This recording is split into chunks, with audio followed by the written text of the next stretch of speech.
तो brand new Pulsar F250 and N250 launch हो गई है।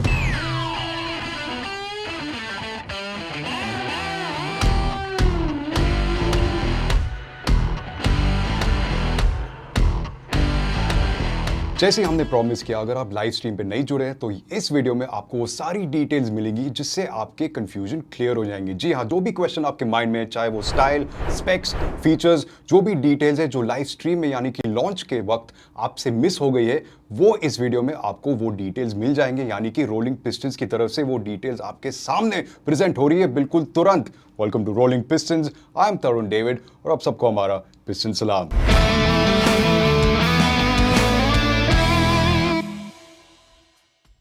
सबसे पहले जान लेते हैं इसके स्टाइल क्वोशिएंट को। सबसे पहले आपको यह बता देते हैं कि यहां पर दो बाइक लॉन्च हुई, यानी कि N250 और F250। F250 जो है वो सक्सेसर है 220F की, यानी कि हाफ फेयरिंग के साथ, और जो N250 है वो है सक्सेसर NS200 की। तो यहां पर स्टाइलिंग की जब हम बात करते हैं तो शुरू करते हैं F250 के साथ। F250 की डिजाइन प्रोफाइल की बात की जाए तो यहां पर बजाज ने काफी खूबसूरती के साथ हर एक पैनल को बिल्कुल चुन चुन के डिटेल में डिजाइन किया है, क्योंकि यहां पर जो कट्स और क्रीसेस है वो काफी एरोडायनामिक है। उसके साथ में टेल सेक्शन की अगर बात की जाए तो वहां पर आपको डुअल लेयर यानी कि ओवरलैपिंग लेयर्स दिखते हैं, जो डोमिनार 400 और डोमिनार 250 से सीधा इंस्पिरेशन लेती है। तो यहां पर जो डिजाइन क्यूज बनते हैं फ्रंट से लेके पीछे, यहां पर मिक्स और मैच हो जाता है पूरे पल्सर सीरीज का और डोमिनार का। टैंक की अगर बात की जाए तो टैंक भी काफी शेपली और मस्कुलर है, जो पल्सर रेंज, पल्सर सीरीज और पल्सर हिस्ट्री को कायम रखता है, क्योंकि मस्कुलर टैंक तो पल्सर की पहचान है। टैंक पर आपको वही 3D मोनोग्राम मिल जाता है। जी हाँ, दी आइकॉनिक पल्सर 3D मोनोग्राम। तो आपको बता दें कि फ्रंट में आपको मिल जाता है एक LED प्रोजेक्टर हेडलैम्प। जी हाँ, यहाँ पर यूनिपॉड का LED प्रोजेक्टर हेडलैम्प मिलता है, जो काफी खूबसूरत दिखता है एंड इल्यूमिनेशन भी इससे काफी अच्छी रहेगी। उसके ऊपर आपको LED DRLs मिल जाते हैं, जो एक इन्वर्टेड बूमरैंग शेप में आपको मिल जाता है, और वही LED DRLs के शेप में आपको पीछे दो टेल लैंप्स मिलते हैं। जी हाँ, पल्सर डिजाइन लैंग्वेज के अनुसार इस बजट में आपको मिल रहे हैं स्लीक लुकिंग LED इंडिकेटर्स भी दोनों मॉडल्स में। और भी सूट करेगी इसकी शार्पनेस को इसके रियर पिलियन ग्रैब रेल्स। जी हाँ, यहाँ पर स्प्लिट ग्रैब रेल्स आपको फिर से मिल जाते हैं, बिल्कुल पल्सर फैमिली की तरह। तो यहाँ पर डिफरेंट करते हुए भी शार्पनेस कायम है और वो पहचान कायम है पल्सर फैमिली की। क्योंकि हम डिजाइन की बात कर रहे हैं तो आपको बता देते हैं कि इसकी अलॉय व्हील्स डिजाइन NS200 और RS200 की सीरीज से ही मिलती जुलती है और काफी प्रीमियम दिखती है, क्योंकि इसकी कोटिंग और जो फिनिश है वो यहाँ पर थोड़ी अलग दिख रही है।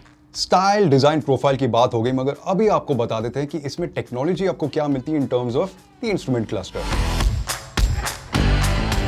तो आपको मिलता है एक फुली डिजिटल इंस्ट्रूमेंट क्लस्टर, वो भी बेजल्स के बिना, यानी कि कोई बॉर्डर लाइन नहीं। यहाँ पर आपको इन्फिनिटी पूल की तरह एंडलेस सीमलेस डिस्प्ले मिलेगा बजाज की तरफ से। और यहाँ पर जो पार्ट एनालॉग फीचर रखा है बजाज ने, क्योंकि उन्हें पता है कि आप में से और हम में से कुछ है लोग जिनको पसंद है वो एनालॉग टैकोमीटर का नीडल। तो यहाँ पर part analogue part digital display बन जाता है इसके मीटर में, जो काफी आकर्षक दिखती है, क्वाइट अट्रैक्टिव, हमें तो पसंद है। इसमें आपको सारी कनेक्टिविटी फीचर्स मिल जाएंगे। एक USB चार्जिंग पोर्ट अलग से मिलता है आपको, मगर इस मीटर में आपको डिस्टेंस टू एम्प्टी रीडिंग भी मिल जाएगी, जो टूरिंग में और इंटरसिटी राइड्स में आपकी काफी हेल्प कर सकती है। तो टेक्नोलॉजी के अनुसार यहाँ पर ये बाइक आपको डिसअपॉइंट नहीं करेगी। हाँ, कुछ फीचर्स मिसिंग हो सकते हैं दूसरे बाइक्स और ब्रांड्स को मिलाकर, मगर आपको जो मिलता है यहाँ पर वो मिलते हैं बेसिक रीडिंग्स, और जो आपको जरूरत है इंटरसिटी या विद इन द सिटी वाले राइड्स पर। राइड पर तो आप निकल गए, मगर अब जान लेते हैं कि इन दोनों बाइक्स में आपको पावर कितनी मिलती है, यानी कि इंजन स्पेसिफिकेशंस। यहां आपको जो पावर मिलता है वो एक 4 stroke oil cooled fuel injected single cylinder engine से करीबन 24.5 PS एंड 21.1 न्यूटन मीटर्स की पीक टॉर्क मिलती है। तो हमारी एक्सपेक्टेशन से ये काफी कम हो जाती है, यानी कि सिर्फ 0.5 या 0.25 PS से यहां पर पल्सर रेंज की पावर बढ़ी है।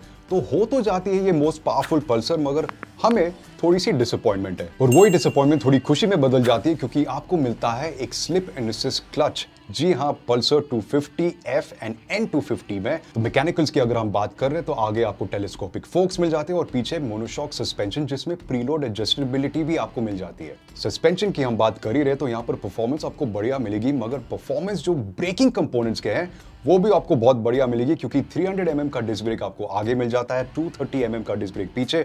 मगर आप पूछेंगे कि इसमें में डिफरेंट क्या है, क्योंकि पहले भी हमें कंपोनेंट्स और ये के हिसाब से हमें प्रोडक्ट्स मिल जाते थे, तो इस बारी 250F यानी कि F250 और N250 में डिफरेंट क्या मिल जाता है? डिफरेंट है कंपनी का। जी हाँ, यहां पर सप्लायर को कंप्लीटली चेंज कर दिया गया है। ग्रिमिका के ब्रेक्स अब आपको मिलेंगे, तो यानी कि इसमें आपको फुल वैल्यू ही मिलता है, क्योंकि बाइब्रे जो मिलते थे उसमें भी क्वालिटी थी, मगर ग्रिमिका आपको एक अलग से क्वालिटी देगी और यहां पर प्रॉमिस बजाज का कायम रहता है। आप सोचेंगे कि यहां पर 6 स्पीड ट्रांसमिशन मिलना था, हमारे हिसाब से भी 6 स्पीड ट्रांसमिशन मिलना था, मगर 5 स्पीड ट्रांसमिशन में भी यहां पर जो ट्यूनिंग है इंजन की, जो कंपोनेंट्स है, वो आपको परफॉर्मेंस देगी जरूर। तो उसी परफॉर्मेंस को आगे बढ़ाते हुए आपके मन में ये सवाल आएगा कि इसकी कंफर्ट, जो ओवरऑल कंफर्ट है, रीच है आपके हाइट के मुताबिक, वो कैसी रहेगी। तो आपको बता देते थोड़ी कंफर्ट की बातें। कंफर्ट के तौर पर आपको यह जानकर खुशी होगी कि इसकी सीट हाइट 800 mm से कम है। जी हाँ, 800 mm से कम, यानी कि 795 mm की सीट हाइट। तो अगर आप 5'6" है, 5'5" है, 5'4" है, 5'7", 5'8", 5'9", ये काफ़ी फ्लेक्सिबल सीट हाइट हो जाती है। तो आपको जो प्रोफाइल मिलता है वो ब्रॉड से नैरो हो जाती है, टैंक के करीब। तो आप फ्लैट फुट कर सकते हैं आराम से ट्रैफिक में रुकते हुए या फिर राइड करते हुए, आपको बिल्कुल परेशानी नहीं आएगी। अब आप सोच रहे होंगे कि पिलियन राइडर को कितनी कंफर्ट मिलेगी, तो ये जानकर आपको खुशी होगी कि जो पिलियन सीट है वो काफ़ी ब्रॉड है और स्पोर्टी भी है, तो भद्दी नहीं दिखती, बिल्कुल सही दिखती है इन टर्म्स ऑफ डिजाइन और प्रोफाइल और कंफर्ट के हिसाब से भी ये कंफर्टेबल हाइट पे आ जाती है। तो पिलियन राइडर को कोई प्रॉब्लम नहीं मिलेगी। आपका इंटरसिटी या इंट्रा सिटी यानी कि सिटी के अंदर जो राइड्स है वो काफी कंफर्टेबल हो जाते हैं, आप मजा लेंगे बिल्कुल कनेक्शन के साथ, क्योंकि यहाँ पर बजाज ने सोच समझकर क्लिप ऑन हैंडल बार्स को रेज्ड अप ही दिया है। तो वहां पर आपको बिल्कुल reclined clip on handle bars नहीं मिलेंगे, raise clip on handle bars मिलेंगे और वो कंफर्ट फैक्टर मिल जाएगा पूरे ज्योमेट्री के साथ। अब आप सोच रहे होंगे कि F250 में आपको race clip on handle bars मिल जाते हैं, मगर N250 में हैंडल बार्स कैसे मिलते हैं?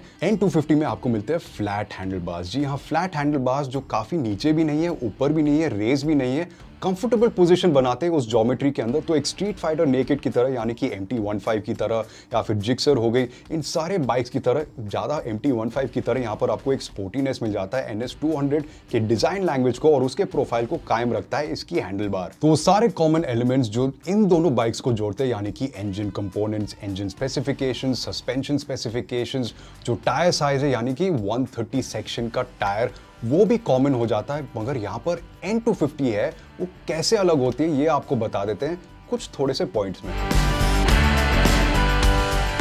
N250 की स्टाइलिंग जैसे कि नाम में ही N है, यानी कि नेकेड स्ट्रीट फाइटर। यहां पर भी आपको सिमिलर डिजाइन एलिमेंट्स और क्यूज मिलेंगे, यानी कि रियर टेल सेक्शन बिल्कुल हूबहू सेम है F250 और N250 के बीच। जो सीट्स भी है वो स्प्लिट टाइप है और सेम प्रोफाइल के साथ आपको मिल जाता है। डिफरेंस जो आ जाता है वो half fairing and naked headlamp में आ जाता है। हेडलैम्प में आपको क्या मिलता है ये बता देते हैं। हेडलैम्प में आपको मिलता है एक single pod projector, LED projector headlamp. अब N250 के ओवरऑल डिजाइन प्रोफाइल को जो कंप्लीट करती है वो है इसके एक्सटेंडेड टैंक श्राउड्स।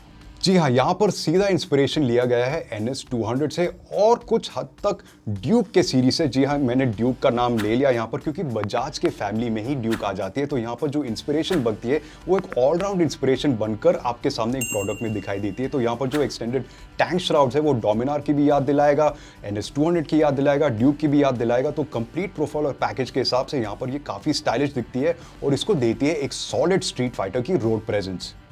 तो स्टाइलिंग के हिसाब से N250 अपनी अलग पहचान बना देती है, वो बेली पैन के साथ भी जो इंजन के नीचे मिलता है। जी हाँ, डोमिनार की तरह, ड्यूक की तरह, पल्सर रेंज की तरह, वो बेली पैन इसको काफी अलग तौर से एक स्ट्रीट फाइटर का लुक और प्रोफाइल दे देती है। मगर साथ ही साथ आपको ये बता दे कि इन दोनों बाइक्स को जोड़ती है इनके फ्रेम। जी हाँ, इसका ट्यूबुलर शैसी जो बजाज ने बिल्कुल री इंजीनियर करके आपको दिया है, जिससे वेट डिस्ट्रीब्यूशन और बैलेंस भी यहाँ पर आपको बढ़ बढ़ के मिलेगा। तो इंजन और कंपोनेंट्स और सारे सस्पेंशन सिस्टम और ब्रेकिंग कंपोनेंट्स को मिलाकर आपको मिलेगी बेटर परफॉर्मेंस। अब सवाल उठता है कि ये बाइक्स कौन सी कलर्स में मिलेंगे। तो आपको बता देते हैं कि टेक्नो ग्रे और रेसिंग रेड, इन दो कलर्स को लॉन्च इवेंट में डिस्क्लोज किया था, यानी कि शोकेस किया था। तो इन्हीं दो कलर्स में अभी बाइक्स लॉन्च हो रही है और काफी खूबसूरत दिखती है और अलग अलग दिखती है। तो आपकी चॉइस है, आपको टेक्नो ग्रे पसंद है या रेसिंग रेड। अब आते हैं फाइनल क्वेश्चन में, यानी कि बात होगी स्टाइल, स्पेक्स, फीचर्स और वो सभी डिटेल्स के बारे में, जिससे क्लैरिटी तो आपको मिल गई होगी। मगर क्वेश्चन बनता है कि कीमत आपको कितनी चुकानी पड़ेगी। तो प्राइस जान लेते हैं अब। N250 आपको मिलेगा 1,38,000 एक शोरूम के प्राइस में। जी हाँ, 1,38,000 N250, जी हाँ, नेकेड स्ट्रीट फाइटर 1,38,000 एंड जो F250 है वो आपको मिल जाएगा, तैयार रहिए, 1,40,000 में। जी हाँ, तो यहां पर प्राइस के मुताबिक बजाज ने काफी इसको अच्छे सेगमेंट में, अच्छे स्पेस में फिट किया है, क्योंकि ये अंडर कट करती है MT15 को और इसको डालती है FZ25 के बीच में, यानी कि FZ25 को डायरेक्ट कंपटीशन देती है इन टर्म्स ऑफ प्राइस। तो आपकी चॉइस है, हमने तो आपको बता दिया, डिटेल्स भी बता दिए, प्राइस भी बता दी, अब आपके हाथ में है कि आप चुनेंगे कौन सी, यानी कि N250 या F250। हम तो रुके हैं RS400 की, जी हाँ, RS400 और RS250 भी आ सकते हैं, मगर रोलिंग अपडेट्स, रोलिंग कंटेंट के साथ हम वापस आते रहेंगे, क्योंकि this is the rolling pistons. I am Tarun David और अब सबको हमारा पिस्टन सलाम।